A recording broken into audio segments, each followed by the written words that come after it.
this before.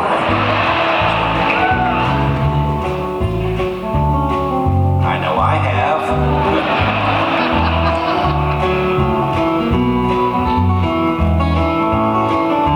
That's because this song is called Alice's Restaurant.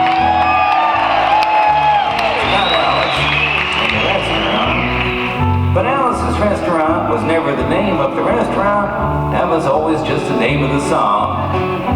I guess that's why I still call the song Alice's Restaurant.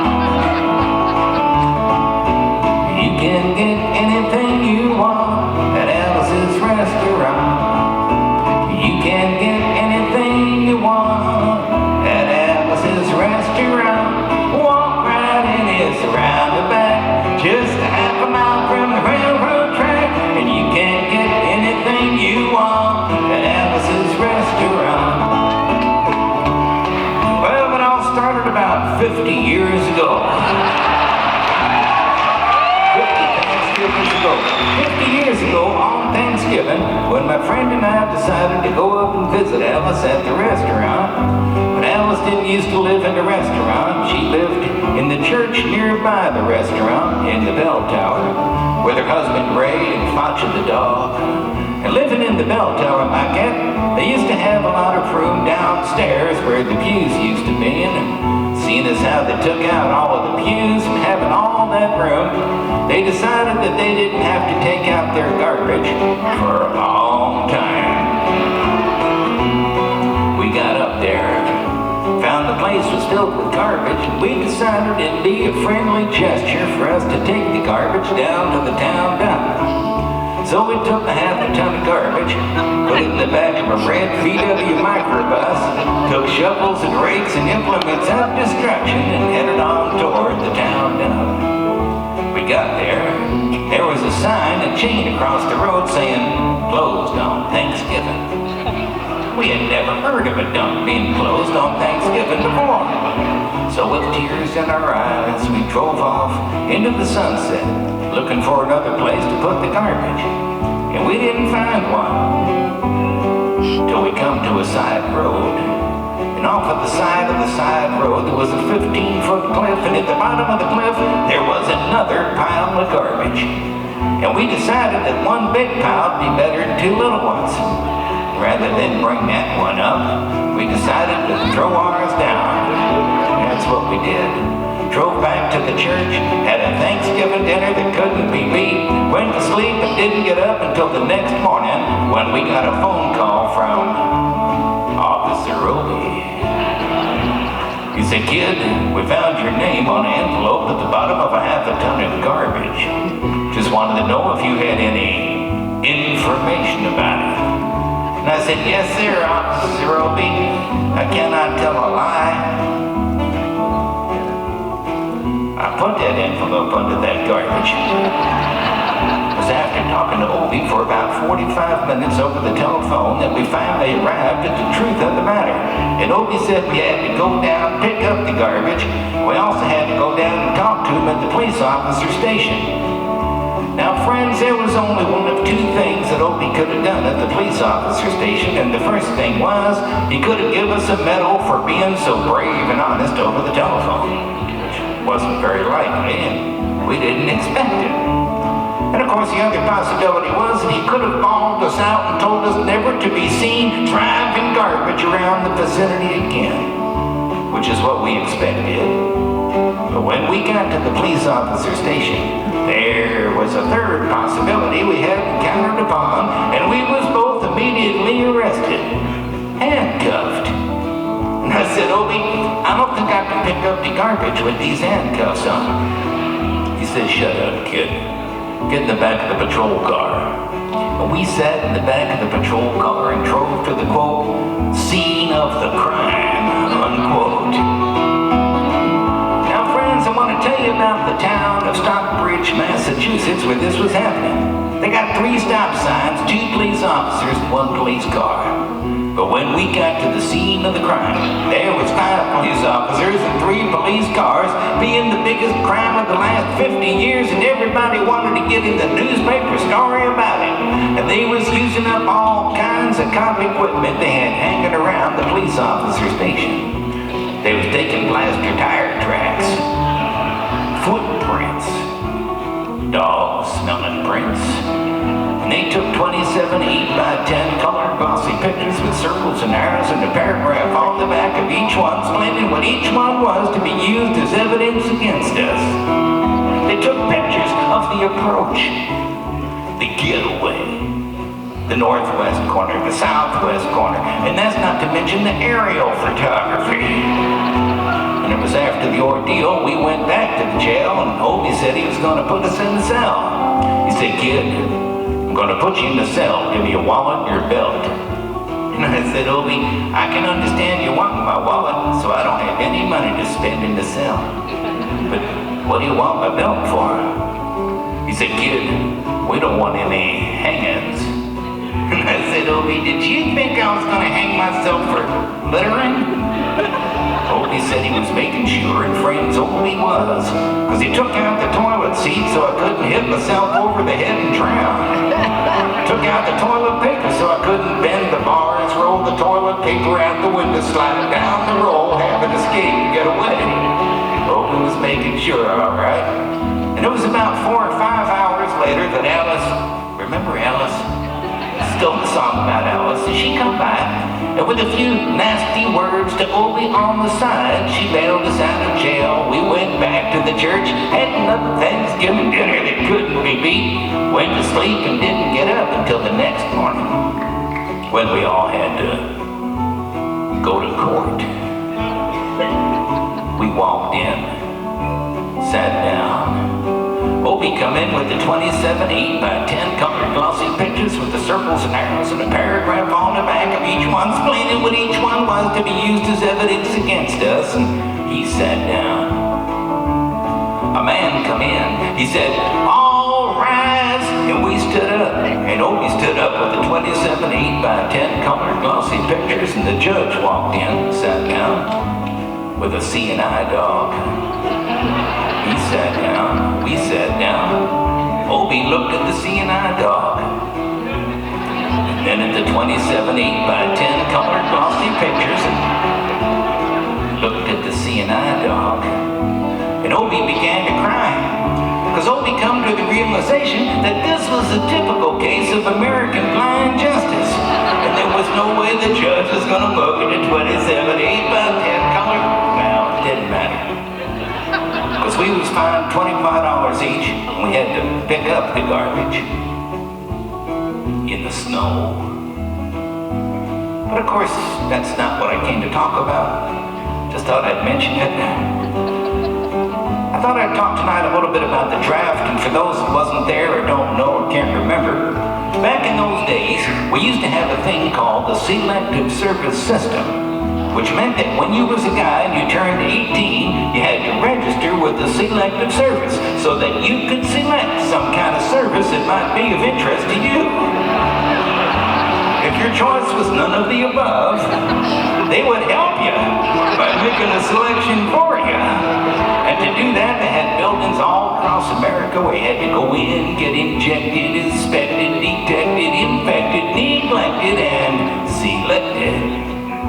And I remember I had to go in there one morning a long time ago. It was on Whitehall Street, New York City, and I got good and drunk the night before because I wanted to feel my best when I went in that morning.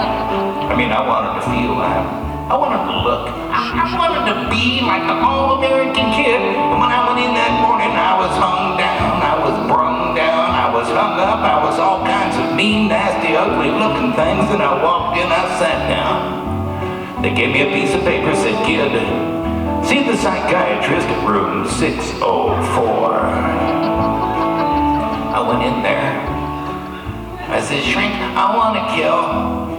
I want to see blood and gore and guts and veins in the teeth, eat dead, burnt bodies. I mean, kill, kill." And I started jumping up and down, yelling, "Kill, kill." And he started jumping up and down with me. And we was both jumping up and down, yelling, "Kill, kill, kill, kill." Till the sergeant come over, pinned a medal on me, sent me down the hall saying, "You're our boy."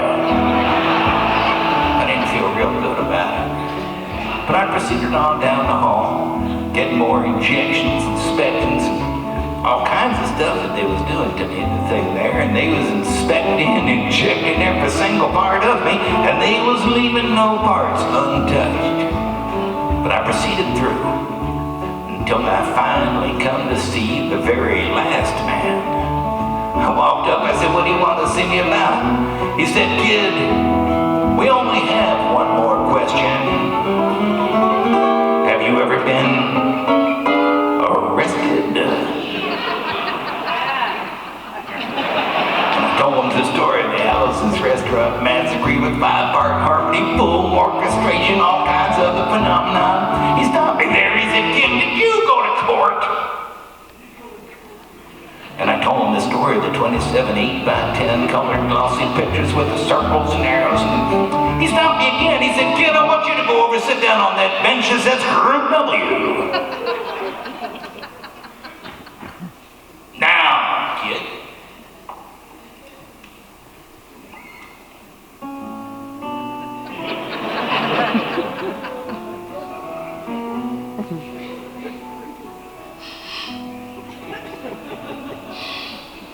I went over there. Group W. Group W is where they used to put you if you might not have been moral enough to join the army after committing your special crime. And there was all kinds of mean, nasty, ugly-looking people on the bench next to me. Mother rapers, father stabbers, father rapers. It was father rapers sitting there on the bench next to me. I mean, these was mean, nasty, ugly, horrible, crying kind of guys. And the meanest, ugliest, nastiest one, the meanest father raper of them all, was coming over to me, and he sat down next to me and said, "Kid, what'd you get?" I said, "I didn't get nothing. I had to pay $25 and pick up the garbage." He said, "Kid, what was you arrested for?" I said, "Littering." They all moved away from me on the bench there, give me the hairy eyeball and all kinds of stuff, till I said, "And creating a nuisance." And then they all come back and shook my hand, and we had a great time on the bench, talking about crime, mother stabbing, father raping. We was smoking cigarettes, having a good time, till the sergeant come over. He had some paper in his hand. He held it up. He went like this. He said, "Kid, this paper got 47 words in it.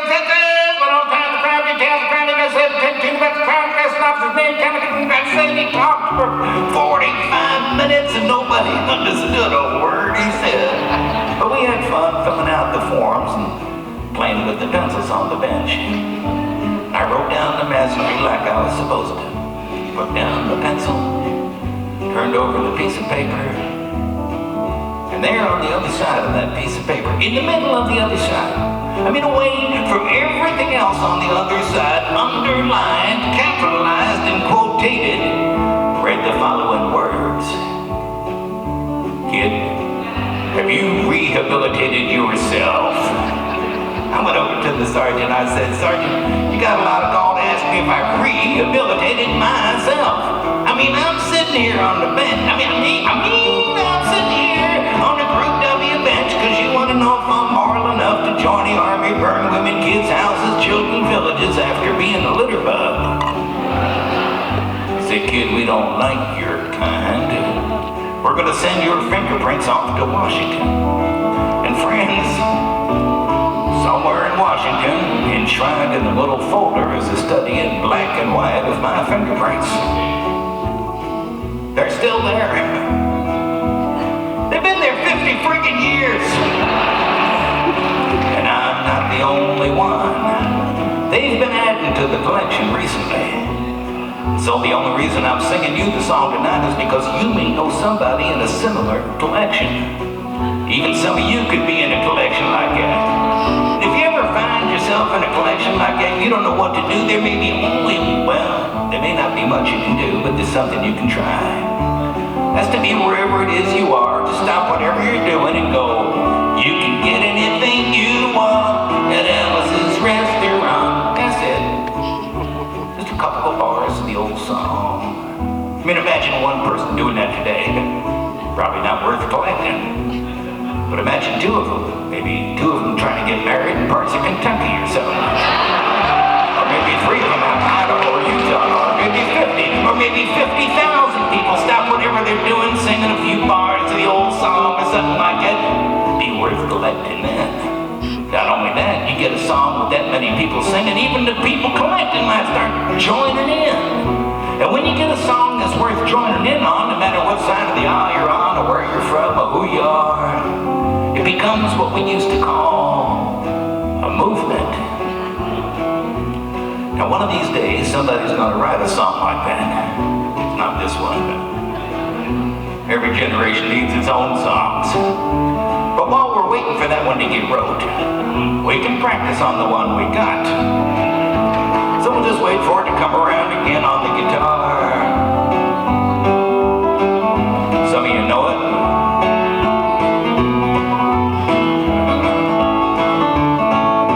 You can get anything you want at Alice's restaurant. You can get anything you want at Alice's restaurant. Walk right in, it's around the back, just a half a mile from the railroad track. You can get anything you want. No, for Chicago that sucks. I mean, you want to be worth collecting, you got to learn to sing loud so people can hear you. So wait for it to come around again. I'm still not proud or tired. I could sing this for another 50 freaking years.